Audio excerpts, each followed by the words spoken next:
तो अब भी तुम में से कितने लोग ये कहेंगे कि रियल मैड्रिड जो खेल रही है दैट इज बोरिंग, बट इसका मतलब ये नहीं है कि रियल मैड्रिड जो खेल रही है वो एक्चुअली में परफेक्ट है। लेकिन as a Real Madrid fan जो सबसे ज़्यादा खुशी की बात है मेरे लिए, और सबसे ज़्यादा जिसे कहते हैं ना कि स्ट्रेस फ्री हूँ मैं, वो ये है कि रियल मैड्रिड जो भी बिल्ड कर रही है अंडर ज़ाबी अलोंसो वो रश्ड नहीं है, वो भगा नहीं रहे किसी चीज़ को। There is a strategic planning और स्लोली, और मैं सबसे ज़्यादा चीज़ जो मेरे को इम्प्रेस कर रही है वो ये है कि हाँ भाई रिजल्ट्स आ रहे हैं और वो मोस्ट इंपॉर्टेंट होते हैं। ठीक है, चाहे हम बात करें रूबन अमोरिम की, चाहे हम बात करें चोदलेपोगलू की, हम कितने ही यहाँ पर ऐसे प्रोजेक्ट देखते हैं जो इतना ज़्यादा हेल बाउंड होते हैं एक आइडियोलॉजी पे कि भैया इसी स्टाइल से खेलेंगे और तड़कता फड़कता कुछ कर देंगे, but then they fail short of results. Xabi Alonso इस चीज़ को मेक श्योर कर रहा है, और ऑफकोर्स उसके सामने भी आने वाले हैं बहुत बड़े, उसके सामने यहाँ पर ऑब्जेक्टिव्स आएंगे, बहुत बड़ी डिफिकल्टीज आएंगी, चाहे हम बात करें हंसी फ्लिक के रूप में या फिर बात करें हम आर्ने स्लॉट के रूप में। लेकिन ज़ाबी अलोंसो इस चीज़ को मेक श्योर कर रहा है कि यहाँ पर फैंस को उसके चेंजेस विजिबल दिखें, कॉर्पोरेट शेयर होल्डर्स को उसका हिसाब मिल जाए, और यहाँ पर उसका कैंप नहीं है अगर इवन कार्लो एंसेलोटी जैसा फैमिली, बट स्टिल यहाँ पर सबके बीच में जो मोरालिटी है, सबके बीच में जो यूनियन है, सबके बीच में जो एक कनेक्शन है वो बरकरार रखे। फॉर एग्जाम्पल चाहे हम बात करें अब रॉड्रिगो और विनीसियस के बीच में किस तरीके से मिनट्स को शेयर किया जाएगा, he is been absolutely showing हम सिम्टम्स। चाहे बात करें हम यहाँ पर रॉड्रिगो राइट विंग पे खेलेगा ही नहीं, और शायद से हम सबको लग रहा है कि भाई राइट विंग पे खिलाने का, क्योंकि हमने देखा ही उसको हमेशा से राइट विंग पे। लेकिन इसके पीछे ये भी हो सकता है कि रॉड्रिगो ने शायद से पर्सनली खुद ज़ाबी अलोंसो को कहा हो कि अगर मेरे को टाइम मिल ही कम रहा है, अगर मेरे को शाइन करने का मोमेंट ही यहाँ पर काफ़ी लिमिटेड है, then let me play on my preferred wing and that is left wing. अगर मेरे को टाइम भी कम मिल रहा है और मैं खेल भी एक ऐसी कॉम्प्रोमाइज पोजीशन पर रहूं, तो फिर मैं शाइन कैसे करूंगा, फिर मैं दिखाऊंगा कैसे कि I am worth more than जितना भी दिखता है। ये मैच अगर हम बात करें रियल मैड्रिड वर्सेस मयोर्का, हमेशा से एक ट्रिकी रहा है, गिवन कि मयोर्का बहुत ही एंटी फुटबॉल यहाँ पर खेलती है, और ला लीगा पर्सनली मेरे को अब लगता है कि यहाँ पर कितना मुश्किल है भाई मैचेस को जीतना, क्योंकि अगर बार्सिलोना रियल मैड्रिड जैसी टीम्स आपके सामने है तो आपके पास यहाँ पर अपने पेनल्टी बॉक्स में ना ढाबे पे बैठते ना खाट बिछा के, ये 2 सरसों दे साग और 2 मक्के दी रोटी ऐसे बैठती है डिफेंस है हमारी टीमों के सामने। शुरुआत की अगर मिनट्स की बात करें तो काफ़ी क्रूशियल थे, आर्दा गुलर ग्रो कर रहा था, चुआमेनी यहाँ पर होल्ड ले रहा था, वालवर्दे होल्ड ले रहा था, एंड आई होप कि आई थिंक मेरे को ऐसा लग रहा है कि फादे वालवर्दे इस टीम का सुपरस्टार इस तरीके से नहीं है कि यहाँ पर ज़ाबी अलोंसो चाहता है कि वालवर्दे गोल मारे, नहीं, वो कार्लो एंसेलोटी जैसे कहता था ना कि मैं 10 गोल चाहता हूँ, मैं चाहता हूँ कि वो और शूट ले। ज़ाबी अलोंसो ने वालवर्दे के लिए लिटरली यहाँ पर बहुत बढ़िया एक प्रोग्राम बना रखा है, बहुत बढ़िया एक शेड्यूल बना रखा है, और उसी के हिसाब पे वो काम कर रहा है। बहुत इंटरेस्टिंग है कि ज़ाबी अलोंसो बेलिंगम को कैसे यूज़ करेगा, और मैं बहुत बुलिश हूँ भाई, मैं बहुत ज़्यादा मोमेंटम लेके बैठा हूँ कि बेलिंगम फोड़ देगा। क्योंकि अगर जो सबसे बड़ा जो कॉन्सिक्वेंसेज, जो सबसे बड़ा मेरी कंप्लेन है रियल मैड्रिड का, वो ये है कि आपके बिल्डअप में पेनल्टी बॉक्स में प्रेजेंस है ही नहीं। और पहले मेरे को लगता था कि यहाँ पर ये किलियन एम्बापे के नेचर में है, बट शायद से यहाँ पर ये उसके नेचर में भी है, प्लस ज़ाबी अलोंसो चाहता भी है कि एम्बापे शॉट आए। इस गेम के अगर रिजल्ट की बात करें 2-1 से जीता है, 2-1 से कोई सोचेगा कि यार अगेन बच गई है या फिर बोरिंग होगा, बट 5 गोल मारे थे रियल मैड्रिड ने। पहला ऑफसाइड जो यहाँ पर एम्बापे का था, उसका माथा 1 सेकंड, उसकी बुद्धि 1 सेकंड ज़्यादा बढ़ी है, 1 सेकंड 1 सेंटीमीटर ज़्यादा बढ़ी है, इसलिए यहाँ पर वो गोल रूल आउट हुआ। लेकिन उसके अलावा आप कह सकते हो कि पहला हाफ लाइक इस गेम का जो बीच का है ना, like from 30 minutes to 60-65 minutes Real Madrid ने लिटरली यहाँ पर लथाड़ दिया। चाहे हम बात करें उसमें आपको रॉड्रिगो भी दिख जाएगा, उसमें आपको विनीसियस तो टोटली अनस्टॉपेबल था, आज लगा कि हंगर है, and maybe I think यही एक पोजीशन पे कंपटीशन कितना बड़ा चेंज लेके आता है। साथ ही यहाँ पर हमको गोंजालो गार्सिया के मिनट्स आज भी कटते हुए दिखे, आज भी हम कह सकते हैं कि असेंसियो आपको नहीं देखने को मिला, आलाबा बिन लादेन अनयूज्ड रहा, फ्रान गार्सिया आपको नहीं दिख रहा है।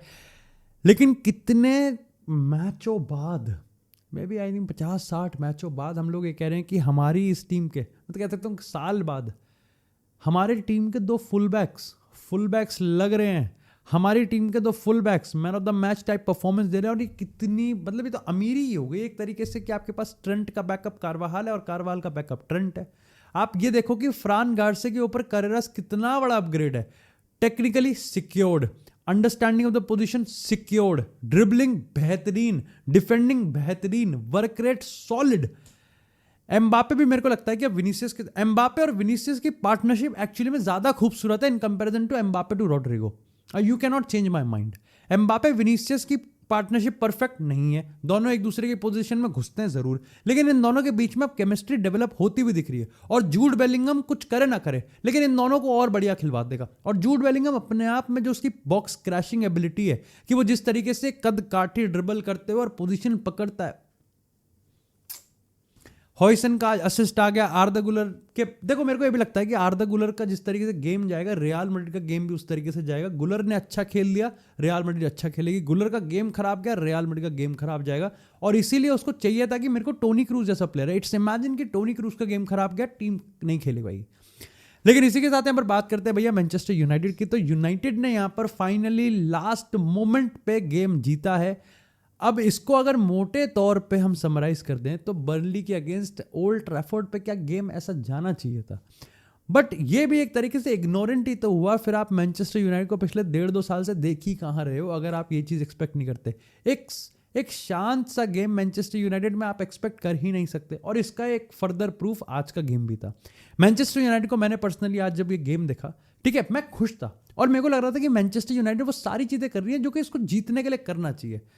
आपको यहाँ पर रूबन अमोरिम के वो स्पेशल कैरेक्टरिस्टिक दिख रहे हैं, जो काम करें ना करें लेकिन वो लग दिख रहा है आपको। चाहे बात करो डिलीट का मिडफील्ड में आना, बिल्कुल लॉन्ग जाना, मिडफील्ड से ज़्यादा पासिंग ही नहीं करना, लॉन्ग बॉल खेल रहे हो आप चैनल्स में। चाहे आप यहाँ पर एम्बोमो को भगाए जा रहे हो, चाहे आप जिर्गजी को भगाए जा रहे हो, आप यहाँ पर डैलो का यूज़ कर रहे हो, आप दूसरी तरफ यहाँ पर अमाद का यूज़ कर रहे हो। तो ऑफकोर्स यू हैव दैट कि आपके विंग बैक्स कितने ज़्यादा स्पेशलाइज होने चाहिए, कितने ज़्यादा वर्क रेट उनमें होना चाहिए, कितने टेक्निकली इक्विप्ड होने चाहिए। आप एम्बो को, उसका तो भैया उसका तो कुत्ता बना रखा भाई, उसको तो कुत्ते की तरह भगा रहे हैं यहाँ पर।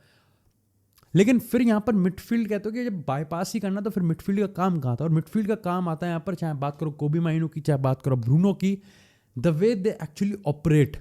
जो क्लोज पासिंग होती है वो एक्चुअली में दिखती है और अच्छी दिखती है, क्रिस्प पासिंग होती है। आई ऑलवेज लाइक कि यहाँ पर किस तरीके से डिलीट यहाँ पर अपने आप को एरियल थ्रेट में बरकरार रखता है। Like it's very good.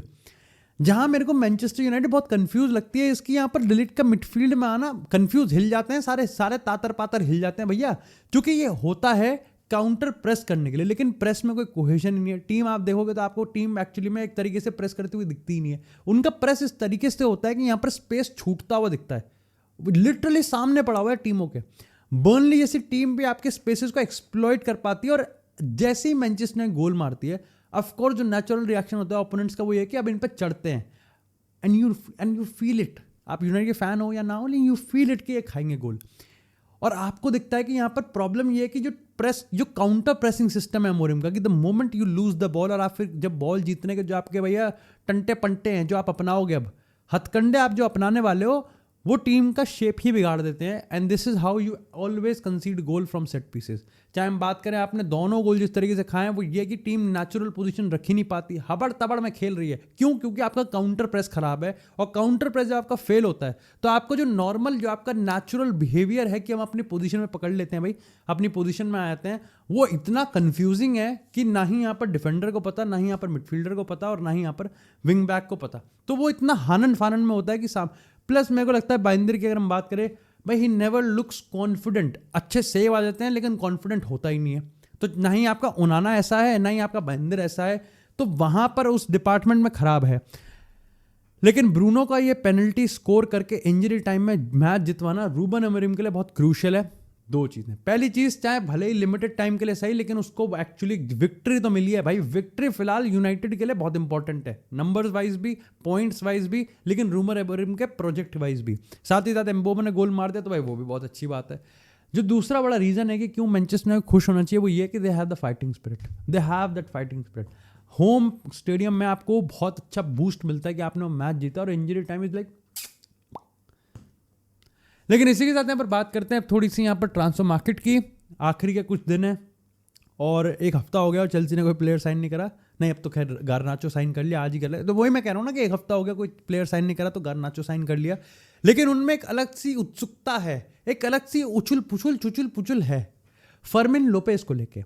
अब तुम में कहोगे कि भाई फर्मिन लोपेज जो भैया एल क्लासिको में तो ऐसे ऐसे ऐसे आता है, ऐसे ऐसे, लेकिन फर्मिन लोपेज यहाँ पर क्यों बार्सिलोना छोड़ेगा? देखो, हाल ही में हंसी फ्लिक ने ओपिनियन तो अपना ये दिया है कि हंसी फ्लिक फर्मिन लोपेज के दिल में बार्सिलोना और वो रुकना ही प्रेफर करेगा। लेकिन तुमको पता है भैया, जोआन लेपोर्ता रिपोर्ट्स की माने तो बार्सिलोना यहाँ पर 90 मिलियन का प्राइस टैग लेके बैठी है फर्मिन लोपेस का। मेरे को लगता है कि यहाँ पर जितने 1:1 से 10:1 9:16 के रेशियो में आना चाहती है बार्सिलोना। 1:1 से सीधे 9:16 पे जाएगी। ये इंस्टाग्राम पे स्टोरी डालेंगी इसकी। यहाँ पर जिस तरीके से चाहे हम बात करें कूली की बात करें या फिर वॉर 2 की बात करें, ऐसी जॉन लेपोर्टा भी रहेगा कि डे 1 पे यहाँ पर इतना बड़ा बिजनेस कर दिया हमने।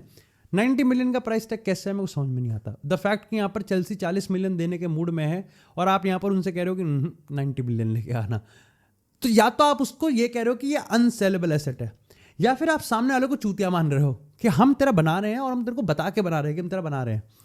बट यहाँ पर इतना सारा अटैकिंग इंटेंट है चेल्सी के पास। अब तुम कहोगे दिल आपकी इंजरी होगी तो क्या फर्मिन लोपेज नंबर 9 खेलेगा तो पीछे ही ना। और उसके लिए निकोलस जैक्सन को उसका तो पोपर्टी कर दिया। वो बेचारा वहाँ बायन वो बेचारा म्यूनिक में बैठा हुआ है और उससे कह रहा है अब तू वापस आ जा। इमेजिन समवन सेइंग यू कि तेरे को 2 महीने से कहा जा रहा है कि भाई जॉ पेड्रो और लियम दिलेप आ गए तो तेरा टाइम कटेगा और तू भाई चला जा। फाइनली आपको बायन म्यूनिक मिलती है आउट ऑफ नोवेयर और अब बायन म्यूनिक जाते हो आप खुश होते हो कि भैया अब तो यहाँ पर हम हैरी केन के साथ खेलेंगे, पीछे खेलेंगे। और फिर आपको पता चलता है कि वहाँ पर कोई इंजर्ड हो गया तब वो आपको वापस बुला रहे हैं। And how would you integrate him, उसका मोराल कैसे आप बूस्ट करोगे। पर ये है कि ऐसा मैंने पढ़ा है कि कहीं चेल्सी उसको अच्छे से ही ट्रीट कर रही थी, लाइक ऐसा बॉम्ब स्क्वाड वगैरह कोई ड्रामा नहीं था। बट मेरे को लगता है कि यहाँ पर हंसी फ्लिक पे कैश इन, हंसी फ्लिक की टीम यहाँ पर कैश इन कर सकती है। हाउएवर हंसी फ्लिक को लेकर मेरा ये है कि after such a successful season हंसी फ्लिक के अंडर जो आपने खेला है, instead of banking him up, of course आपने जुआन गार्सिया लिया, आपने मार्कस रैशफोर्ड लिया, बट वो आप अपग्रेड तभी करोगे जब आप अपनी पूरी टीम सीजन 1 से रिटेन करोगे और उसके ऊपर आप ऐड करोगे। अब आप यहाँ पर कह रहे हो कि भैया देखो हम तो कासडो पे भी यहाँ पर कैश इन कर सकते हैं, हम तो यहाँ पर फर्मिन लोपेस पे कैश इन कर सकते हैं, हम शायद से रोनाल्डो, और आपने इनिगो मार्टिनेज पे तो कर ही दिया कैश, वहाँ तो कैश इन भी नहीं करा।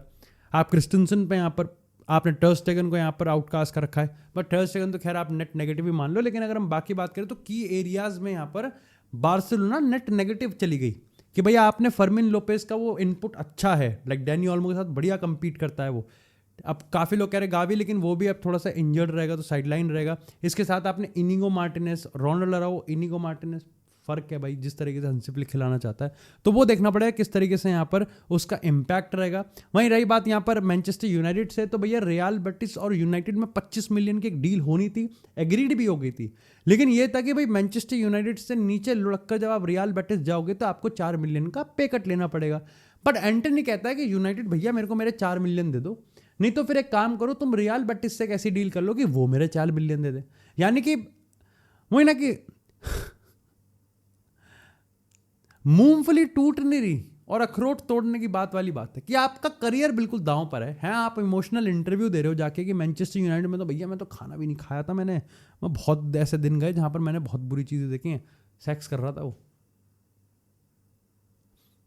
और फिर जब आपको 4 मिलियन पे कट लेने की बारी आती है, आई नो मैं ऑफकोर्स हमेशा इसके फेवर में रहता हूं कि जिसका हार्ड अर्न मनी होता है ना, उसको वो पैसा मिलना चाहिए। बट या तो फिर तू एक काम कर, तू मैनचेस्टर यूनाइटेड में ना साइड में बैठ जा चुपचाप से और अपना पैसा कमा। और अगर तेरे को खेलना है, तेरे एम्बिशन है, तो ये go back to your worth. और आप, क्योंकि बेटिस ने क्लियर कर दिया हम नहीं दे रहे पैसे, यूनाइटेड ने भी क्लियर कर दिया हम भी नहीं देंगे पैसे, तो अब यहाँ पर मेरे को लगता है कि बात आएगी 2-2.5 मिलियन पे हो जाएगा जो भी सीन रहेगा। लेकिन इसी के साथ यहाँ पर बात करें लिवरपूल की, तो भाई लिवरपूल यहाँ पर क्रिस्टल पैलेस को मार्क गुए के लिए 35 मिलियन का ऑफर दे चुकी है। अब यहाँ पर क्रिस्टल पैलेस थोड़ा सा क्रिटिकल पोजीशन में, क्योंकि वो देखो सबसे पहले तो खत्म होने वाला है, कहाँ से रिप्लेस करेंगे, और मार्क गुए ऑफ कोर्स उनका इंपॉर्टेंट पिलर है। ग्लासनर जो कि ऑफ कोर्स आई थिंक अगर क्रिस्टल पैलेस की बात करें तो उनकी हिस्ट्री में one of the most influential manager आता हुआ दिख रहा है, ट्रॉफी भी जितवा दी और यहाँ पर अच्छा गेम भी वो खेल रहे हैं। आप उसको यहाँ पर नाराज नहीं कर सकते, आप यहाँ पर उसका प्लेयर नहीं छीन सकते। अगर आपको यहाँ पर टॉप मैनेजर को बना के रखना है तो उसके टॉप प्लेयर्स को भी आपको बना कर रखना पड़ेगा। This is like Unai emery को आप कह रहे हो कि यहाँ पर भाई तेरे ये जो प्लेयर्स हैं हम ये ले रहे हैं, तो उनाई एमरी भी चल देगा बड़े प्रोजेक्ट के लिए। So project to look attractive you have to keep your players. But यहाँ पर अगेन जैसे मैंने कहा कि ट्रिकी पोजीशन ये है कि गोए के पास सिर्फ एक ही तो सीजन है। अब जितना भी मैंने सोशल मीडिया पे डिस्कशन देखा, लोग कह रहे हैं कि देखो लिवरपूल को तो चाहिए ही चाहिए सेंटर बैक, ठीक है। उनके पास तो कोनाते हैं जो अगेन 12 महीने बच्चे हैं उसके कॉन्ट्रैक्ट में, उनके पास यहाँ पर गोमेज है, उनके पास यहाँ पर वैन डाइक है। अब ऐसे में यहाँ पर एक बड़ा सा ओपिनियन ये है कि भाई उनको सेंटर बैक चाहिए, इसलिए उन्होंने 35 मिलियन दे दिया, अदरवाइज वो नेक्स्ट टाइम फ्री में ले जाएंगे। लेकिन इसके पीछे लोग ये कह रहे हैं कि भाई आप एक काम करो, आप इस 35 को छोड़ो, आप रख लो, आप यूरोपा कॉन्फ्रेंस लीग खेलो, उसमें डीप जाओ और शायद से जीत भी जाओ, और फिर आप यहाँ पर यूरोपा में जाओ। इससे आपको इतना रेवेन्यू मिलेगा कि आपको शायद से 35 मिलियन आप फ्री में जाने दो, मार्गोए को जाने दो फ्री में। लेकिन आपको, क्योंकि इसमें भी यहाँ पर सबसे पहले तो आपको 35 मिलियन मिलेंगे, लेकिन 20% सेल ऑन क्लॉज आपको चेल्सी को देना पड़ेगा, फिर आपको एजेंट का तो कट कुटा के टैक्स बुक्स करके आप पे 25-26 बचेंगे, 18 का तो आपने दिया ही था। तो अब इस पे देखना पड़ेगा कि भाई क्या लिवरपूल यहाँ पर एक रिवाइज उसके लिए आती है, क्या क्रिस्टल पैलेस यहाँ पर एक्सेप्ट करेगी। और इसी के साथ यहाँ पर जो बढ़ती खबर ये है कि भैया जो अलेक्जेंडर ईसक है उसके लिए शायद से लिवरपूल सेकंड बिड देती हुई दिख रही है अराउंड 130-140 मिलियन का। तो मैं चाहूंगा कि लिवरपूल को जहाँ से पैसा मिल रहा है वहाँ से थोड़ा सा पैसा मेरे को भी मिल जाए। बट खैर लिवरपूल के पास चाहे कहीं से आए ना आए, लेकिन जब तक मेरे पास तुम हो तो भैया अपन तो खुश हैं।